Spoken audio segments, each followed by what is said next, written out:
Welcome to your weekly tarot forecast for the week of April 27th.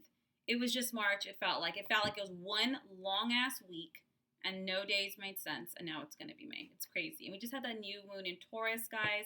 We're integrating so much awareness right now, so be compassionate, be a little patient with yourself, but also make a plan.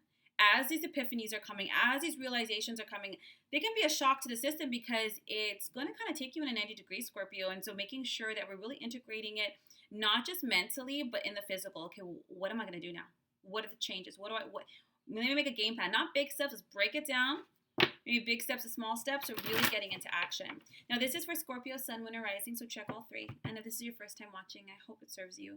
If it does, please like, subscribe, comment down below. I really do appreciate it, and it really helps, guys. All right, Scorpio, per usual, let's just take a deep breath in. Even if it's the only conscious breath you take, guys, it makes all the difference. All right, let's get started.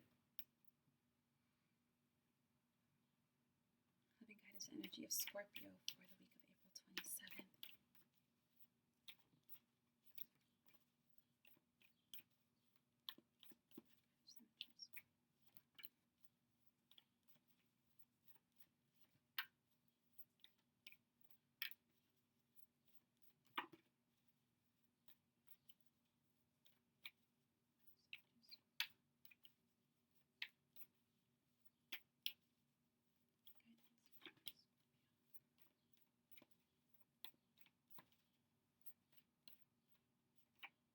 All right, Scorpio, we have the Page of Cups, the Nine of Wands, the Two of Wands, Seven of Coins, Eight of Coins, Four of Wands, King of Coins. Scorpio, I'm remembering last week, and I know last week wasn't the easiest of readings, but this week it is so important. And this is great. This is a great week, Scorpio, but it's really important to pick the people you surround yourself with wisely. Whatever transformation you're going through, Scorpio, what lies ahead is a lot of growth, a lot of expansion. But it also is going to be reflected in the relationships we hold and if you've ever followed me, been in my client or my customer, I always tell you, your emotional world will always mirror your financial world. Always. Because it has to do with worth. Self-worth, financial worth. The universe just hears worth. So if you're in toxic relationships or relationships that really don't feed you emotionally or your soul, whether that's romantic, whether that's platonic, whether that's familial, it doesn't matter. If you're not really being valued, your work is either going to be a struggle or it's going to kind of have a stasis, right? It's not going to really grow or expand. It's just going to kind of stay.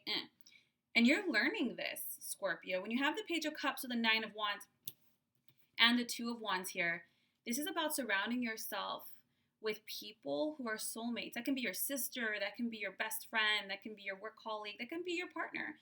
But it's people who really love you, that understand you on an intuitive level. And be honest with yourself, Scorpio, who these people are. You know, we can have best friends for years, but do they really resonate? We can have partners, for husbands, wives for years. Does it really resonate?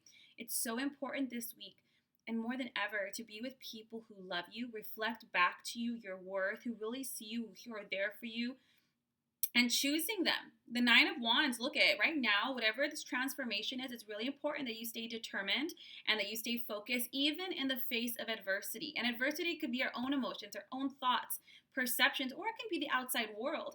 It's kind of like the darkest before the dawn. And these people, and the Two of Wands too, these are, whether it's emotional, like personal relationships, or even professional relationships, the Two of Wands.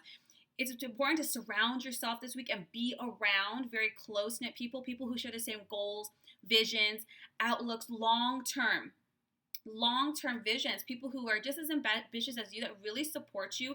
This is not a doggy dog. This is not like about me or about you. It's people who really want the best for you, love you, and want to support you. It's kind of selfless here because this is what's going to push you on. Seven of Coins, Eight of Coins. Now, the rest has a lot to do with your financial work because, again, remember, they mirror your personal and your financial. So as we're healing and really drawing close to us these relationships and clearing out the bullshit ones, this is about investing in yourself. Eight of Coins, Seven of Coins.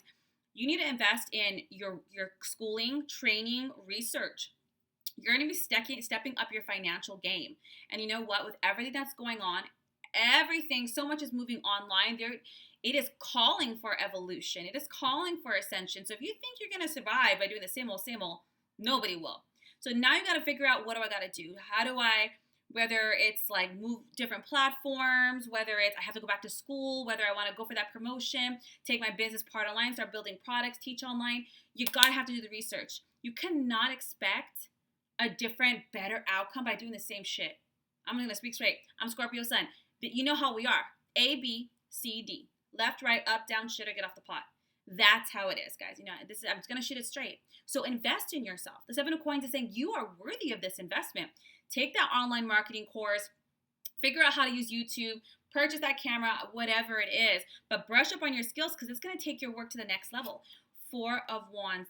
Now, Four of Wands tends to have to do with marriage, but in this case, it has a lot to do with pulling your own self up from burdensome situations. Like you're going to work together with people in order to create the harmony, abundance, prosperity, have that solid home, all those things you're looking for. You know, so many people try to manifest. They come to me to manifest a husband or manifest a business, things like that. But you can't, it's very difficult to manifest a fulfilling, reality when you have a lack mindset. I have to bust my ass to earn money. Nothing is ever free. There's no good men out there. Whatever that thing is.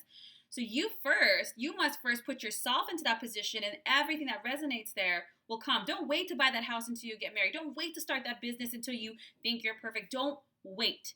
Work, hone it, learn as you go. King of Coins. This is about increase of money through multiple avenues, and this is what you're working on. You're going to be going back to work. You're going to be expanding a little bit. You might have some online products. You have some evergreen or some money that's kind of coming in throughout the day. You know, the average millionaire or the millionaires have an average of 7, avenues of income. And with the King of Coins, this is a successful entity. Going into success and stability financially. It's about long-term investments with short-term sacrifice for long-term gain, and using your gain and using your resources wisely, because you don't want to spend on that, Gucci, whatever people are interested in. No, save that money, put it in that class, put it in that book, put it on that platform, in that camera, in that studio location. Short-term sacrifice for long-term gain, and you're creating so much here. So it's all about quality relationships, learning growth, and long-term stability, financial success, and home. I'm really happy to see this for you, Scorpio. If you would like a more in-depth tarot session or distance healing or any of my workshops, the link is down below. Otherwise, stay strong, keep moving forward, guys, and I will see you next week for next week's tarot readings. Take care.